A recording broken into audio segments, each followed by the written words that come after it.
بسم اللہ الرحمن الرحیم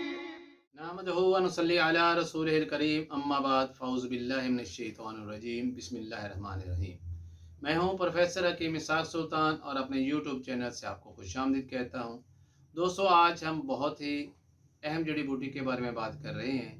جو طب یونانی کے اندر کئی دہائیوں سے بہت ہی کامیابی کے ساتھ بلڈ پریشر کا علاج کر رہی ہے۔ یہ جڑی بوٹی اتنی اہم ہے کہ تقریباً تمام پیتھیز میں اس کا استعمال کیا جا رہا ہے۔ جی ہاں، اس جڑی بوٹی کو طب یونانی کے اندر اسرول یا چھوٹی چندن کہتے ہیں۔ اسے آیورویدے کے اندر سرپ گندھا یا سنیک بائٹس کہتے ہیں۔ اسے ہومیوپیتھی کے اندر رولفیا سرپنٹینا کہتے ہیں، اور ایلوپیتھی کے اندر بھی اس کے مختلف الکلائڈز استعمال ہوتے ہیں جو کہ بلڈ پریشر کے علاج میں استعمال ہوتے ہیں۔ دوستو، اس سے پہلے میں یہ بتاؤں کہ چھوٹی چندن کے استعمال بلڈ پریشر کے لیے کیسے استعمال کرنا ہے، پہلے میں یہ چاہوں گا کہ آپ کو یہ بتاؤں کہ بلڈ پریشر پیدا ہونے کی وجوہات کیا ہوتی ہیں اور اس کی علامات کیا ہوتی ہیں۔ تو پہلے بات کرتے ہیں اس کی وجوہات کے بارے میں۔ تو اس کی سب سے بڑی وجہ دور حاضر میں ہمارا لائف سٹائل ہے۔ اس لائف سٹائل کے چینج ہونے سے بلڈ پریشر میں بہت سارے لوگ مبتلا ہو رہے ہیں۔ سب سے پہلا تو یہ ہے کہ دور حاضر کے اندر جو ٹینشن ہے، فرسٹریشن ہے اور ڈپریشن ہے، اس نے بہت سارے لوگوں کو بلڈ پریشر کا مریض بنا دیا ہے۔ پہلے تو بڑی عمر کے لوگ اس کے شکار ہوتے تھے، اب جو ہیں یہ چھوٹی عمر کے بچے ہیں جو کالج اور اسکول اور یونیورسٹی جانے والے ہیں، وہ بھی اس بیماری میں مبتلا ہو رہے ہیں۔ اس کی وجہ یہ ہے کہ ان بچوں کے دماغ پہ بہت زیادہ پریشر ہے کہ ہم نے میرٹ بنانا ہے، ہم نے زندگی میں کچھ کرنا ہے، اس لیے وہ دن رات اس کے بارے میں سوچتے رہتے ہیں، جس کی وجہ سے بہت سارے بچے بھی بلڈ پریشر کا شکار ہو جاتے ہیں۔ دوسرا ہم یہ دیکھتے ہیں کہ پہلے ہم جو لوگ تھے ان کی عمریں بھی زیادہ تھیں اور وہ ٹائم پر اٹھتے تھے اور ٹائم پہ سو جاتے تھے، لیکن اب کیا ہو رہا ہے کہ ہمارے جو دن ہے وہ رات کو 12 بجے شروع ہوتا ہے۔ لوگ رات کو لیٹ نائٹ سوتے ہیں اور صبح بجائے کہ فجر کی نماز کے اٹھنے کے وہ دوپہر کو 12-1 بجے اٹھ رہے ہوتے ہیں، جس کی وجہ سے ان کا نظام ہضم بہت زیادہ خراب ہوتا ہے اور ان کو موٹاپا آ رہا ہوتا ہے۔ پہلے ہم لوگ جتنے تھے کہ وہ کام جو ہے وہ بائی ہینڈ کرتے تھے، فزیکلی کرتے تھے۔ آج بہت سارا کام جو ہے وہ لیپ ٹاپ پہ ہو رہا ہے اور دفتر میں بیٹھ کے ہو رہا ہے۔ فزیکلی ایکٹیویٹی کوئی نہیں ہے، کوئی گارڈن میں نہیں جاتا، کوئی سیر نہیں کرتا، کوئی یوگا نہیں کرتا، جس کی وجہ سے ویٹ اوور ہوتا جا رہا ہے اور اس کی وجہ سے بلڈ پریشر جو ہے وہ بھی بڑھتا جا رہا ہے۔ تو دوستو، اس کے علاوہ جو ہے پہلے اب ہم بہت سے گھر کے افراد جو تھے وہ اکٹھے بیٹھتے تھے، گپ شپ لگاتے تھے، ایک دوسرے کے دکھ درد میں شامل ہوتے تھے، ایک دوسرے کے مسائل کو ڈسکس کرتے تھے اور ان مسائل کا حل بھی نکالتے تھے۔ لیکن دور حاضر کے اندر جب سے انٹرنیٹ آیا ہے، ہر بندہ اپنی ہی دنیا ہے اس کے اندر مگن ہے۔ گھر میں 4 افراد اکٹھے رہتے ہوئے بھی انہیں کسی کو ایک دوسرے کے ساتھ بات کرنے کا فرصت نہیں ہے۔ ہر بندہ جو ہے وہ اپنے لیپ ٹاپ لے کے بیٹھا ہوا ہے، ہر بندہ جو ہے وہ اپنے موبائل پہ مست ہے، اور جس وجہ سے کوئی کسی کے ساتھ جو ہے وہ پرابلم شیئرنگ نہیں ہو رہی، جس کی وجہ سے دماغ کے اندر جو پریشانیاں بڑھتی ہیں اور بلڈ پریشر جو ہے وہ جنم لے رہا ہوتا ہے۔ تو دوستو، ہم نے اس کے علاوہ کھانے پینے کے اندر بھی پہلے سے زیادہ جو بے اعتدالی شروع کر لی ہے۔ پہلے سادہ سی غذائیں ہوتی تھیں، سبزیاں ہوتی تھیں، لیکن اب ہمارے منہ کو گوشت ایسا لگا ہے کہ کوئی بچہ سبزی کھانا پسند نہیں کرنا۔ شروع سے عادت یہ بن گئی ہے کہ گوشت کھانا ہے، گوشت کی کوئی ڈش کھانی ہے، پھر ہم نے فاسٹ فوڈ کی طرف زیادہ دیتے ہیں۔ لیٹ نائٹ جو ہے ہم پیزا کھا رہے ہوتے ہیں، جس کی وجہ سے بچوں میں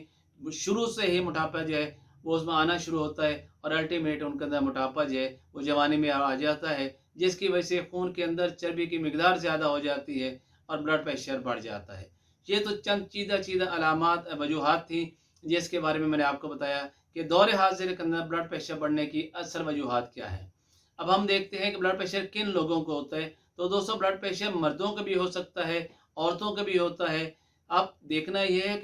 کہ یہ بلڈ پریشر کن کو زیادہ ہوتا ہے۔ تو یہ بلڈ پریشر مردوں کو زیادہ ہوتا ہے کیونکہ انہیں دنیا داری میں بہت زیادہ کام کرنا ہوتا ہے، اسے دنیا سے بہت زیادہ محنت کرنی ہوتی ہے۔ وہ دن رات یہ مختلف لوگوں سے ملتے ہیں، ان کی کبھی روٹی روزی کا معاملہ ہوتا ہے، کبھی نوکری کا معاملہ ہوتا ہے، تو کبھی بزنس کا معاملہ ہے، تو اس کے اندر یہ ان کے بہت زیادہ دماغ کے اوپر دباؤ ہوتا ہے، جس کی وجہ سے بلڈ پریشر عورتوں کی نسبت مردوں کو زیادہ ہو جاتا ہے۔ پہلے ہم یہ دیکھتے تھے کہ بلڈ پریشر جو ہے وہ بڑی عمر کے لوگوں کو ہوتا تھا، لیکن دور حاضر میں جیسے میں نے پہلے بتایا ہے کہ اب یہ چھوٹی عمر کے بچوں کو بھی ہونا شروع ہو جاتا ہے کہ 25 اور 30 سال کی عمر کے جو لڑکے اور لڑکیاں ہیں وہ بھی بلڈ پریشر میں مبتلا ہو رہے ہوتے ہیں۔ اب دیکھتے ہیں کہ پہلے تو بلڈ پریشر کی جو نارمل ویلیوز ہے وہ 120/80 mm آف مرکری تھا، یعنی ان کا سسٹولک جو بلڈ پریشر، جو اوپر والا بلڈ پریشر وہ 120 اور ڈایاسسٹولک یعنی نیچے والا blood pressure 80 mm of the mercury normal ہوتا ہے۔ لیکن یہ جو ہے ویلیوز ہے اب اس کے اندر چینج آنی شروع ہو گئی ہے، کیونکہ ہم نے بہت زیادہ اپنی زندگی کے اندر تبدیلیاں پیدا کر لی ہیں۔ ہم نے فاسٹ فوڈ استعمال کرنا شروع کر دیا، ہم نے بہت زیادہ ذہنی ٹینشن لینی شروع کر دی، ہم نے فزیکل کام کرنا شروع جو ہے وہ بہت کم کر دیے۔ اب لوگوں میں بہت زیادہ اڈکشن ہونا شروع ہو گئی ہے، یعنی وہ لوگ جو ہیں وہ شراب نوشی کی طرف بہت زیادہ میل ہو رہے ہیں، لوگ بہت زیادہ تمباکو کے استعمال کرتے ہیں، یعنی سگریٹ وغیرہ پیتے ہیں۔ تو ان وجوہات کی وجہ سے بھی جو ہے بہت چھوٹی عمر کے اندر لوگوں میں بلڈ پریشر بڑھنا شروع ہو جاتا ہے۔ لیکن پھر بھی میں کہوں گا کہ اگر کسی شخص کی عمر 30 سے 35 سال ہے تو اس کا بلڈ پریشر جو ہے 120/80 سے زیادہ نہیں ہونا چاہیے۔ لیکن اگر کسی کی عمر 40 سال ہے تو آپ کو پتہ ہے کہ عمر کے بڑھنے کے ساتھ ساتھ ہماری خون کی نالیوں کے اندر کوئی تبدیلی آنا شروع ہو جاتی ہیں، ہماری خون کی نالیوں کی لچک کم ہو جاتی ہے، جس کی وجہ سے بلڈ پریشر ڈسٹرب ہونا شروع ہو جاتا ہے۔ تو 40 سال کی عمر اگر کسی کا بلڈ پریشر جو ہے وہ 140 اور 80 ہے تو سمجھو یہ بھی نارمل ہے، اور اگر کسی کا عمر جو ہے وہ 50 سال ہو گئی ہے اور بلڈ پریشر جو ہے وہ 140 اور 85 ہے تو سمجھو دوستو یہ بھی نارمل ہے۔ لیکن اگر کسی کی عمر 60 ایئرز ہے تو اس کا بلڈ پریشر 145 اور 90 ہے تو دوستو یہ نارمل ہے، اس کے بارے میں پریشان ہونے کی ضرورت نہیں ہے۔ اب ہم آتے ہیں کہ چھوٹی چندن کو ہم بلڈ پریشر کے علاج میں کیسے جو ہے وہ کامیابی سے استعمال کر سکتے ہیں۔ لیکن ایک بات تو بڑی کلیئر ہے اور آپ سب لوگوں کو پتہ ہے کہ جو لوگ جو ہے ایلوپیتھی ادویات کی طرف جاتے ہیں تو ڈاکٹر پہلے دن سے ان کو یہ ایڈوائز کرتا ہے کہ آج اگر آپ نے بلڈ پریشر کی دوائی ایک شروع کر لی ہے تو ساری زندگی آپ نے اسے کھانا ہے، اسے بند نہیں کر سکتے۔ آپ روٹی کھانا تو بند کر سکتے ہیں، بلڈ پریشر کی دوائیاں نہیں بند کر سکتے۔ لیکن جو لوگ جو ہے شروع سے ہی ہمارے پاس آتے ہیں اور ہم ان کو طب یونانی کے ادویات اور خاص طور اسرول کے مرکبات دیتے ہیں تو یقین جانیے کہ دوستو کہ وہ 2 سے 3 مہینے جب ریگولر یہ دوائی استعمال کرتے ہیں، جس کا فارمولا میں آپ کو نیکسٹ بتاؤں گا، کہ ان کا بلڈ پریشر 100% ٹھیک ہو جاتا ہے۔ لیکن اکیلا چھوٹی چندن جو ہے وہ بلڈ پریشر کا علاج نہیں ہو سکتا، کیونکہ بلڈ پریشر ہونے کی کئی وجوہات بھی ہیں، جیسے کہ ایک سب سے بڑی وجہ آرتھروسکلیروسس ہوتی ہے، یعنی خون کی نالیوں کا سکڑ جانا۔ سم ٹائم ایسا بھی ہوتا ہے کہ خون کی نالیوں میں کولیسٹرول جو ہے وہ بہت زیادہ بڑھ جاتا ہے، اور کبھی ایسا ہوتا ہے کہ انسان کا بہت زیادہ دماغی پریشانی ہوتی ہے، ٹینشن ہوتی ہے، تو اس سے بلڈ پریشر بڑھ جاتا ہے۔ تو اب کم از کم یہ 3 جو میجر وجوہات ہیں ان کو سامنے رکھ کے جب ہم کو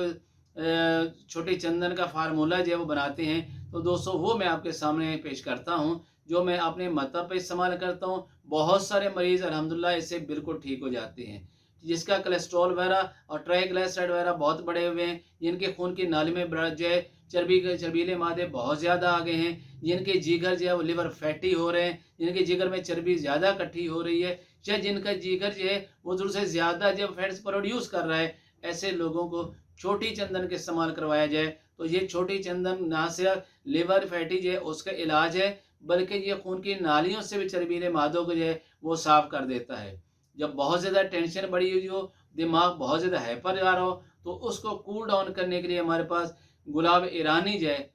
گلاب ہم اسے کہتے ہیں، گلاب کے پھول، اور اس میں جو سچے پھول ہوتے ہیں وہ چونکہ پاکستان میں گلاب ایرانی کے نام پہ ملتے ہیں، جو خشک مل جاتے ہیں، اگر اس کو استعمال کیا جائے تو دماغ کے اندر جو ٹینشن اور پریشر جو ہے اور ڈپریشن ہے وہ کافی حد تک کم ہو جاتا ہے۔ اور آرتھروسکلیروسس یا خون کی نالیاں جو سکڑ جاتی ہیں، ان کے اندر الاسٹک فائبرز کم ہو جاتے ہیں، ان کے اندر جو لچک کم ہو جاتی ہے، اس لچک کو دوبارہ پھر پیدا کرنے کے لیے، الاسٹک فائبرز کو ری پروڈیوس کرنے کے لیے چھوٹی چندن کو کمال جو ہے حاصل ہے۔ جب یہ استعمال کروایا جاتا ہے تو یہ خون کی نالیوں کی لچک کو برقرار رکھتا ہے،